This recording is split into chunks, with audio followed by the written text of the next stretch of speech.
Atos dos Apóstolos, capítulo 43. Em Roma.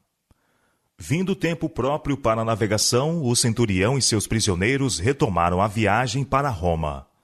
Um navio alexandrino, o Castor e o Pólux, tinham invernado em Malta, em sua viagem para o oeste, e nele os viajantes embarcaram.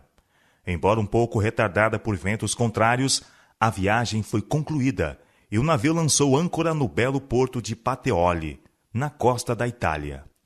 Nesse lugar havia uns poucos cristãos, e eles se empenharam com Paulo para permanecer com eles por 7 dias. Privilégio esse bondosamente concedido pelo centurião. Desde que receberam a epístola de Paulo aos romanos, os cristãos da Itália tinham avidamente desejado uma visita do apóstolo. Não haviam imaginado vê-lo como prisioneiro, mas seus sofrimentos apenas o tornaram mais querido deles. Sendo a distância de Pateoli a Roma de apenas uns 220 quilômetros e estando o porto marítimo em constante comunicação com a metrópole, os cristãos de Roma foram informados da aproximação de Paulo, e alguns deles se adiantaram para encontrá-lo e saudá-lo. No 8º dia depois de sua chegada, o centurião e seus prisioneiros retomaram o caminho de Roma. Júlio, de boa vontade, permitiu ao apóstolo cada favor que estava em suas forças conceder, mas não lhe podia mudar a condição de prisioneiro, nem libertá-lo das cadeias que o ligavam ao soldado que o guardava. Foi com o coração opresso que Paulo partiu para sua muito ansiada visita à metrópole do mundo. Quão diversas eram as circunstâncias de que ele imaginara. Como poderia ele, acorrentado e estigmatizado, proclamar o Evangelho? Suas esperanças de conquistar muitos conversos para a verdade em Roma pareciam destinadas ao desapontamento. Os viajantes chegaram afinal à praça de Ápio, 64 quilômetros distante de Roma. Enquanto abriam caminho entre a multidão que transitavam na grande via, o encanecido ancião, acorrentado com um grupo de criminosos mal encarados, recebeu muitos olhares de zombaria, tornando-se objeto de muito gracejo rude e escarnecedor. De súbito, ouviu-se um grito de alegria e um homem se destacou na turba que passava. E lançou-se ao pescoço do prisioneiro, abraçando-o e chorando de alegria, como um filho que saudasse o pai por muito tempo ausente. A cena se repetiu muitas vezes à medida que, com a vista aguçada por expectante amor, muitos reconheceram no preso acorrentado aquele que em Corinto, Filipos e Éfeso lhes havia pregado as palavras da vida. Os amantes discípulos ansiosamente afluíram ao redor de seu pai no Evangelho, obrigando todo o cortejo a parar. Os soldados impacientaram-se com a demora, mas não tiveram coragem de interromper essa feliz reunião, pois também eles aprenderam a respeitar e estimar seu prisioneiro. Nessa face macerada e batida pela dor, os discípulos viam refletida a imagem de Cristo. Asseguraram a Paulo que nunca o esqueceram nem deixaram de amá-lo, que lhe eram devedores pela feliz esperança que lhes animava a vida, e dava-lhes paz para com Deus. Na grandeza de seu amor, o levariam nos ombros todo o caminho até a cidade, fosse-lhes dado esse privilégio. Poucos consideram o significado das palavras de Lucas, quando diz que Paulo, vendo seus irmãos, deu graças a Deus e tomou ânimo. No meio do simpatizante e lacrimoso grupo de crentes, os quais não se envergonhavam de suas cadeias, o apóstolo louvou a Deus em voz alta. A nuvem de tristeza que estava sobre seu espírito se dissipara. Sua vida cristã tinha sido uma sucessão de sofrimentos, desapontamentos e provações, mas nesse momento ele se sentia abundantemente recompensado. Com passos mais firmes e o coração repleto de alegria, ele continuou seu caminho. Não podia queixar-se do passado nem temer o futuro. Cadeias e aflições o esperavam, isso ele sabia, mas sabia também que lhe coubera libertar as pessoas de um cativeiro infinitamente mais terrível, e se rejubilava em seus sofrimentos por amor de Cristo. Em Roma, o centurião Júlio entregou seus prisioneiros ao comandante da guarda imperial. A boa referência que deu de Paulo, somada à carta de Festo, permitiram ser o apóstolo favoravelmente considerado pelo comandante. E em vez de ser trancado na prisão, foi-lhe permitido viver em uma casa alugada. Embora ainda ficasse constantemente acorrentado a um soldado, tinha liberdade para receber seus amigos e trabalhar para o avanço da causa de Cristo. Muitos dos judeus que haviam sido banidos de Roma, alguns anos antes, tiveram permissão para voltar, de maneira que, então, ali se encontravam em grande número. A eles, antes de tudo, queria Paulo apresentar os fatos que diziam respeito a si mesmo e à sua obra, antes que os seus inimigos tivessem ocasião de os incitar contra ele. 3 dias depois de sua chegada a Roma, portanto, reuniu os líderes judeus e, de maneira simples e direta, declarou por que viera a Roma como prisioneiro. Varões irmãos, disse ele, não havendo eu feito nada contra o povo ou contra os ritos paternos, vim contudo preso desde Jerusalém, entregue nas mãos dos romanos, os quais, havendo-me examinado, queriam soltar-me, por não haver em mim crime algum de morte. Mas, opondo-se os judeus, foi-me forçoso apelar para César, não tendo, contudo, de que acusar a minha nação. Por essa causa vos chamei, para vos ver e falar, porque pela esperança de Israel estou com essa cadeia. Atos capítulo 28, versos 17 a 20. Ele nada disse dos abusos que havia sofrido às mãos dos judeus, nem das repetidas tramas para assassiná-lo. Suas palavras caracterizaram-se pela prudência e bondade. Ele não estava procurando ganhar atenção pessoal ou simpatia, mas defender a verdade e manter a honra do Evangelho. Em resposta, seus ouvintes afirmaram que não tinham recebido acusação alguma contra ele, por carta pública ou particular, e que nenhum dos judeus que tinham vindo a Roma o acusara de qualquer crime. Expressaram ainda um forte desejo de ouvir as razões de sua fé em Cristo. Quanto a essa seita, disseram, notório nos é que em toda parte se fala contra ela. Atos capítulo 28, verso 22. Uma vez que eles próprios desejavam isso, Paulo pediu que escolhessem um dia, quando lhes apresentaria as verdades do Evangelho. No tempo marcado, muitos foram ter com ele a pousada, aos quais declarava com bom testemunho o reino de Deus e procurava persuadi-los à fé em Jesus, tanto pela lei de Moisés como pelos profetas, desde pela manhã até a noite. Atos capítulo 28, verso 23. Ele relatou-lhes sua experiência e apresentou argumentos das Escrituras do Antigo Testamento com simplicidade, sinceridade e poder. O apóstolo mostrou que a religião não consiste em ritos e cerimônias, credos e teorias. Se assim fosse, o homem natural poderia entendê-la pela pesquisa, como entende as coisas do mundo. Paulo ensinou que a religião é uma coisa prática, uma energia salvadora, um princípio inteiramente de Deus, uma experiência pessoal do poder renovador de Deus sobre o coração. Mostrou como Moisés tinha apontado Cristo a Israel como profeta a quem deviam ouvir, como todos os profetas haviam testificado dele como grande remédio de Deus para o pecado, o inocente que devia levar os pecados do culpado. Paulo não censurou sua observância de formas e cerimônias, mas mostrou que, enquanto mantinham o ritual com grande exatidão, estavam rejeitando a Cristo, que era o antítipo de todo aquele sistema.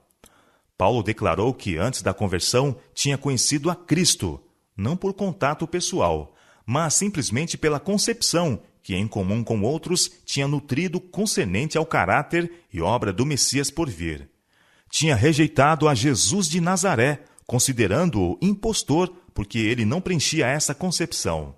Finalmente, a visão que passara a ter de Cristo e sua missão era muito mais espiritual e exaltada, pois tinha sido convertido. O apóstolo afirmou que não lhes apresentava a Cristo segundo a carne. Herodes tinha visto a Cristo nos dias de sua humanidade. Vira-o Anás. Pilatos, os sacerdotes e príncipes tinham-no visto. Viram-no os soldados romanos, mas não o haviam visto com os olhos da fé. Não o tinham visto como o Redentor glorificado. Receber a Cristo pela fé, ter dele um conhecimento espiritual, era mais para desejar que um contato pessoal com ele, como apareceu na terra. A comunhão com Cristo, na qual Paulo agora se rejubilava, era mais íntima, mais duradoura que um mero e humano companheirismo terrestre. Ao falar Paulo do que sabia e testificar do que vira, concernente a Jesus de Nazaré, como a esperança de Israel, os que honestamente estavam procurando a verdade foram convencidos. Em alguns espíritos, pelo menos, suas palavras produziram uma impressão que jamais se apagou. Mas outros se recusaram obstinadamente a aceitar o claro testemunho das Escrituras, mesmo quando apresentado a eles por alguém que tinha especial iluminação do Espírito Santo. Eles não podiam refutar seus argumentos, mas se recusaram a aceitar suas conclusões. Muitos meses se passaram depois da chegada de Paulo a Roma, antes que os judeus de Jerusalém aparecessem pessoalmente para apresentar suas acusações contra o prisioneiro. Tinha sido repetidas vezes impedidos em seus desígnios, e agora que Paulo deveria ser julgado perante o mais elevado tribunal do Império Romano, não tinham desejo de se arriscar a mais uma derrota. Lísias, Félix, Festo e Agripa tinham todos declarado acreditar na sua inocência. Seus inimigos poderiam esperar êxito unicamente procurando, pela intriga, influenciar o imperador em favor deles. A demora lhes favorecia o objetivo, visto que lhes proporcionaria tempo para aperfeiçoar e executar seus planos. E assim esperaram algum tempo antes de levarem pessoalmente suas acusações contra o apóstolo. Na providência de Deus, essa demora resultou no avanço do Evangelho. Pelo favorecimento daqueles que tinham Paulo sob sua guarda, foi-lhe permitido morar em uma casa cômoda, onde podia encontrar-se livremente com seus amigos e também apresentar diariamente a verdade aos que o iam ouvir. Assim, durante 2 anos, continuou suas atividades, pregando o reino de Deus e ensinando com toda a liberdade as coisas pertencentes ao Senhor Jesus Cristo, sem impedimento algum. Atos capítulo 28, verso 31. Durante esse tempo, Paulo não se esqueceu das igrejas que havia estabelecido em muitas terras. Compreendendo os perigos que ameaçavam os conversos da nova fé, o apóstolo procurou tanto quanto possível satisfazer-lhes as necessidades por meio de cartas de admoestação e instrução prática. E de Roma enviou obreiros consagrados para trabalharem não somente por essas igrejas, mas em campos que ele próprio não tinha visitado. Tais obreiros, como sábios pastores, fortaleciam a obra tão bem iniciada por Paulo. E o apóstolo, que se conservava informado das condições e perigos das igrejas, mediante comunicação constante com elas, estava habilitado a exercer uma sábia direção sobre todas. Desse modo, enquanto estivesse aparentemente separado do trabalho ativo, Paulo exercia uma influência maior e mais duradoura do que se estivesse livre para viajar entre as igrejas como nos anos anteriores. Como prisioneiro do Senhor, ele retinha mais firmemente as afeições de seus irmãos, e suas palavras, escritas por quem estava em cadeias por amor de Cristo, impunham maior atenção e respeito do que quando ele estava pessoalmente com eles. Não antes que Paulo fosse deles separado, compreenderam os irmãos quão pesados eram os encargos que ele tinha levado em benefício deles. Até então, tinham-se em grande parte escusado de responsabilidades e obrigações, porque sentiam a falta de sua sabedoria, tato e indomável energia. Mas agora, deixados em sua inexperiência a aprender as lições que tinham rejeitado, apreciaram seus conselhos, advertências e instruções como não haviam considerado seu trabalho pessoal. E, ao aprenderem de sua coragem e fé durante sua longa prisão, foram estimulados a maior fidelidade e zelo na causa de Cristo. Entre os assistentes de Paulo em Roma, havia muitos de seus anteriores companheiros e coobreiros. Lucas, o médico amado, que o tinha assistido em sua viagem a Jerusalém, durante os 2 anos de sua prisão em Cesareia e em sua perigosa viagem a Roma, estava ainda com ele. Timóteo também ministrava para o seu conforto. Tíquico, um irmão amado e fiel ministro e conservo no Senhor, permaneceu nobremente ao lado do apóstolo. Demas e Marcos também estavam com ele. Aristarco e Epáfras eram seus companheiros de prisão. Desde os primeiros anos de sua profissão de fé, a experiência cristã de Marcos tinha se aprofundado. Ao estudar mais acuradamente a vida e a morte de Cristo, tinha ele obtido mais clara visão da missão do Salvador, suas provas e conflitos. Lendo nas cicatrizes das mãos e pés de Cristo as marcas de seu serviço pela humanidade e até onde leva a abnegação para salvar os perdidos e quase a perecer, Marcos se dispusera a seguir o Mestre no caminho do sacrifício. Depois, partilhando a sorte de Paulo, o prisioneiro, ele compreendeu melhor que nunca que é infinito lucro ganhar a Cristo, é infinita perda ganhar o mundo e perder a vida, por cuja redenção foi o sangue de Cristo derramado. Em face de severa adversidade e prova, Marcos continuou firme, um sábio e amado auxiliar do apóstolo. Demas, firme por algum tempo, abandonou mais tarde a causa de Cristo. Referindo-se a isso, Paulo escreveu: Demas me desamparou, amando o presente século. 2 Timóteo, capítulo 4, verso 10. Por ganho mundano, trocou Demas toda a alta e nobre consideração. Com que pouco discernimento fizera ele a troca? Possuindo apenas riquezas e honras mundanas, Demas era de fato pobre. Por muito que pudesse orgulhosamente considerar seu. Enquanto Marcos, escolhendo sofrer por amor de Cristo, possuía riquezas eternas, sendo considerado no céu como herdeiro de Deus e co-herdeiro de seu Filho. Entre os que deram o coração a Deus por intermédio do trabalho de Paulo em Roma, estava Onésimo, escravo pagão que havia lesado o seu senhor, Filemão, crente cristão de Colosso, e havia escapado para Roma. Na bondade de seu coração, Paulo procurou aliviar a pobreza e angústia do desventurado fugitivo, e em seguida procurou derramar a luz da verdade em sua mente obscurecida. Onésimo ouviu as palavras da vida, confessou seus pecados e foi convertido à fé em Cristo. Onésimo tornou-se caro a Paulo por sua piedade e sinceridade, não menos que por seu terno cuidado com o conforto do apóstolo e seu zelo em promover a obra do Evangelho. Paulo viu nele traços de caráter que poderiam torná-lo um útil auxiliar no trabalho missionário e aconselhou a retornar sem demora a Filemão, suplicar-lhe perdão e fazer planos para o futuro. O apóstolo prometeu responsabilizar-se pela soma de que Filemão havia sido roubada. Estando pronto para enviar Tito com cartas para várias igrejas na Ásia Menor, enviou com ele Onésimo.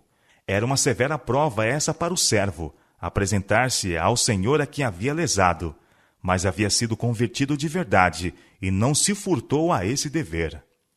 Paulo tornou Onésimo portador de uma carta a Filemão, na qual, com seu usual tato e bondade, o apóstolo pleiteava a causa do servo arrependido e manifestava o desejo de retê-lo para seu serviço no futuro. A carta começava com uma afetuosa saudação a Filemão, como um amigo e cooperador. Graças a vós e paz da parte de Deus nosso Pai e da parte do Senhor Jesus Cristo. Graças dou ao meu Deus, lembrando-me sempre de ti nas minhas orações, ouvindo a tua caridade e a fé que tens para com o Senhor Jesus Cristo e para com todos os santos, para que a comunicação da tua fé seja eficaz no conhecimento de todo o bem que em vós há por Cristo Jesus. Filemão, versos 4 a 6. O apóstolo recordava Filemão que cada bom propósito e bom traço de caráter que ele possuía devia-o à graça de Cristo. Somente esta o tornara diferente dos perversos e pecadores. A mesma graça pode transformar o mais vil criminoso num filho de Deus e útil obreiro no Evangelho. Paulo podia ter imposto a Filemão seu dever como cristão, mas escolheu antes a linguagem da súplica. Sendo eu tal como sou, Paulo, o velho, e também agora prisioneiro de Jesus Cristo. Peço-te por meu filho Onésimo, que gerei nas minhas prisões, o qual noutro tempo te foi inútil, mas agora a ti e a mim muito útil. Filemão, versos 9 a 11. O apóstolo pedia a Filemão que, em vista da conversão de Onésimo, recebesse o arrependido escravo como a seu próprio filho, mostrando-lhe tal afeição que ele escolhesse permanecer com seu senhor de outrora. Não já como servo, antes, mais do que servo, como irmão amado. Filemão, verso 16. Expressava seu desejo de reter Onésimo como alguém que poderia servi-lo em suas prisões, como o próprio Filemão teria feito. Todavia, ele não desejava os seus serviços, a menos que Filemão, de própria vontade, libertasse o escravo. O apóstolo bem conhecia a severidade que os senhores usavam para com seus escravos. E sabia também que Filemão estava grandemente indignado pela conduta de seu servo. Procurou escrever-lhe de maneira a despertar seus mais profundos e ternos sentimentos como cristão. A conversão de Onésimo o tornara um irmão na fé, e qualquer punição aplicada a seu novo converso seria considerada por Paulo como aplicada a si próprio. Paulo se propôs voluntariamente a assumir o débito de Onésimo para que o criminoso fosse poupado o sofrimento da punição e pudesse ele, de novo, se regozijar nos privilégios que tinha rejeitado. Se me tens por companheiro, escreveu a Filemão, recebe-o como a mim mesmo, e se te fez algum dano, ou te deve alguma coisa, põe isso à minha conta. Eu, Paulo, de minha própria mão o escrevi, eu o pagarei. Filemão, versos 17 a 19. Quão apropriadamente isso ilustra o amor de Cristo pelo pecador arrependido. O servo que defraudara seu senhor não tinha com que fazer a restituição. O pecador que tem roubado a Deus de anos de serviço não tem meios de cancelar o débito. Jesus se interpõe entre o pecador e Deus, dizendo, eu pagarei o débito, poupa o pecador, eu sofrerei em seu lugar. Depois de oferecer-se para assumir o débito de Onésimo, Paulo recordou a Filemão o quanto ele próprio era devedor ao apóstolo. Devia-lhe sua própria vida, uma vez que Deus tinha feito Paulo um instrumento de sua conversão. Então, num apelo fervoroso e terno, suplicou a Filemão que, assim como ele havia por sua liberalidade vivificado os santos, também vivificaria o espírito do apóstolo, concedendo-lhe essa causa de regozijo. Escrevi-te, ele acrescentou, confiando na tua obediência, sabendo que ainda farás mais do que digo. Filemão, verso 21. A carta de Paulo a Filemão mostra a influência do evangelho nas relações entre senhores e servos.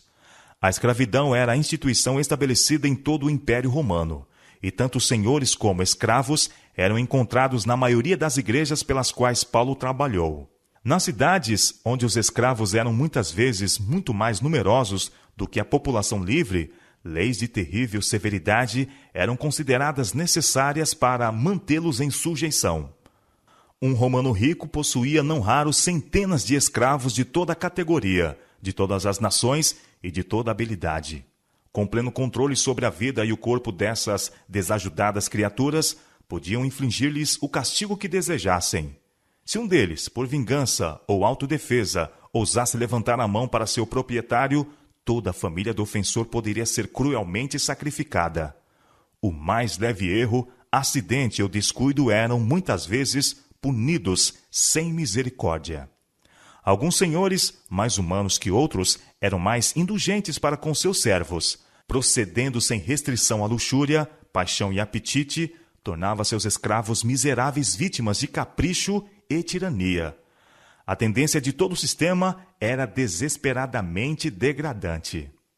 Não era obra do apóstolo subverter arbitrária ou subitamente a ordem estabelecida da sociedade. Tentar isso seria impedir o sucesso do evangelho. Mas ele ensinava os princípios que atingiam o próprio fundamento da escravatura, os quais, se postos em execução, minariam seguramente todo o sistema. Onde está o Espírito do Senhor, aí há liberdade, declarou ele. 2 Coríntios, capítulo 3, verso 17. Quando convertido, o escravo torna-se membro do corpo de Cristo, e como tal, devia ser amado e tratado como irmão, co-herdeiro com seu senhor das bênçãos de Deus e dos privilégios do Evangelho.